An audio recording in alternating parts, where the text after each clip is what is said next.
केंद्रीय मंत्री जीतन राम मांझी ने कहा 2024 के चुनावों में हमें यह वादा किया गया था कि हमें 2 लोकसभा सीटें और 1 राज्यसभा सीट दी जाए। उस समय हमें 1 लोकसभा सीट दी गई जिसे हमने जीत लिया और हमें मंत्री बनाने के लिए हम प्रधानमंत्री के आभारी हैं, लेकिन राज्यसभा की सीट अभी न मिली। जब अप्रैल में राज्यसभा के चुनाव होंगे तो हिंदुस्तानी आवाम मोर्चा को 1 सीट मिलनी चाहिए, यही हमारी मांग है और हम अपनी पार्टी के अधिकारियों से कह रहे हैं। इसलिए हमको मांग करना चाहिए। 2024 के एमपी चुनाव में हमको कहा गया था कि 2 लोकसभा का सीट देंगे, अब 1 राज्यसभा का सीट देंगे। तो उस समय 1 लोकसभा का सीट दिए, 1 चुनाव में जीते। धन्यवाद देते हैं नरेंद्र मोदी जी को कि उन्होंने 1 चुनाव पर जीत गए तो हमको मंत्री भी बना दिया। लेकिन आज राज्यसभा का सीट तो हमका ड्यू है, 2024 के चुनाव, लोकसभा चुनाव के अनुसार ही।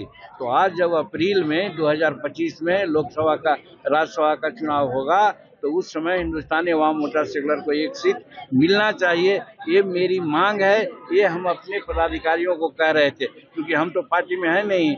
हमारा राष्ट्रीय अध्यक्ष इसके लिए मांग कर सकता है, हमारा प्रवक्ता मांग कर सकता है, हमारा प्रधान सचिव मांग कर सकता है, हम तो संरक्षक हैं। इसलिए हम अपने पार्टी के लोगों को ऐसा कह रहे हैं। सर सुझाव दे रहे थे कि अलग हो जाएंगे अगर नहीं मिलेगा इस तरह का। अब देखिए वो तो अलग बात है, जब तक संगठन हम लोग हैं, अलग होने की बात वो नहीं कहे। आप लोग देखिए फिर ट्विस्ट कर रहे हैं।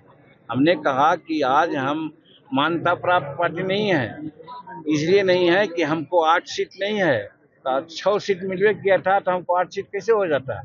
तो हमको कम से कम 10 सीट मिलता तो 8 सीट जीतते तो हो जाता, और नहीं तो फिर हमको 50, 60 सीट, 100 सीट लड़ना चाहिए। और वहाँ लड़ेंगे तो हमको 6% सीट आ जाएगा, वोट आ जाएगा, हम मान्यता प्राप्त कर लेंगे।